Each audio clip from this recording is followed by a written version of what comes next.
It is easier to learn how to operate a lathe than it is to learn the techniques of proper filing. The ability to achieve precision work with a file is an art. In the old days, apprentices would be given exercises that would require them to file a perfect cube or file two pieces that were to fit together perfectly. This required a lot of practice. As you proceed through your trades training, you will likely be asked to demonstrate your skills with hand files. There are three basic filing operations: straight filing, draw filing, and lathe filing, which is done by stroking the file against work that is revolving in a lathe. In this video, I will demonstrate the first two methods. Straightforward filing is done by pushing the file straight ahead across the work. The teeth of any file only cut in the forward stroke, so no pressure is applied on the return stroke.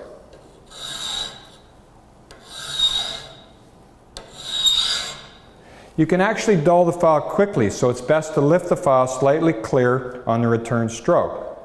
The file should be carried forward in an almost straight line, with first pressure applied on the tip in the beginning of the stroke,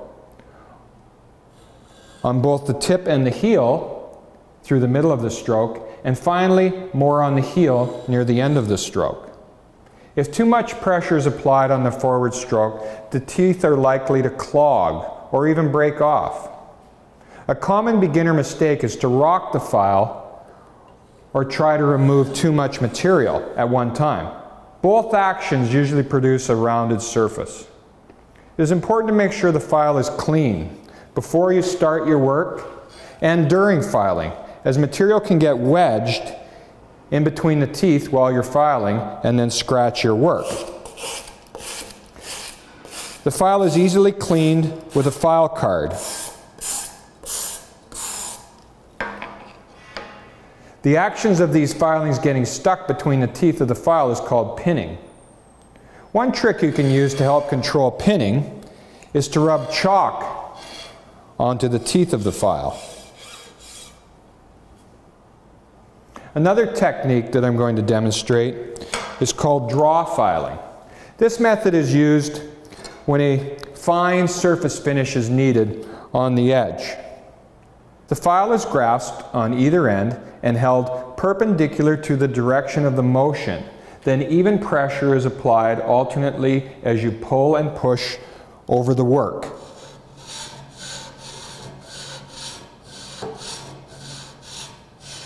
One advantage of draw filing is that the file can be held steady, and as a result, a fine, flat surface can be obtained.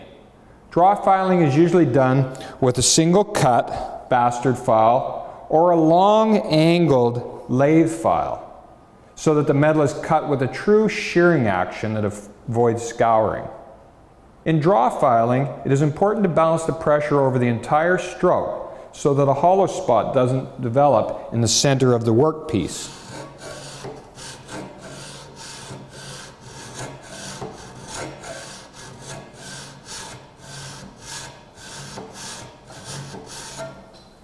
For filing, the vise should be about elbow height, as you can see. When there's a great deal of heavy filing, it's better to have the work slightly lower. If the work is of a fine nature, then it's better to raise it to eye level or lower yourself. For work that could become damaged through pressure, a pair of protectors or soft jaws should be used to protect the material. For files that need two-handed operation, the handle should be grasped in one hand and the point of the file in the other hand. The method you use to grasp the point will vary with the amount of force you need to apply.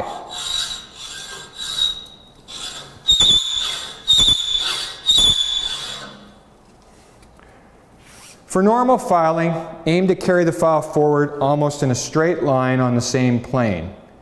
Change its course enough to prevent grooving. Too much pressure often results in a rocking motion, causing a rounded surface.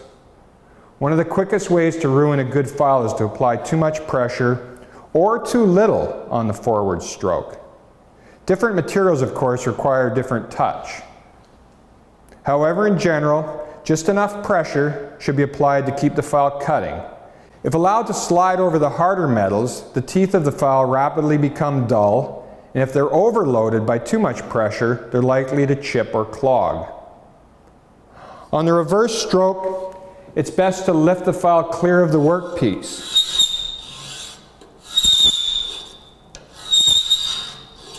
Or very light pressure, never more than the weight of the file itself.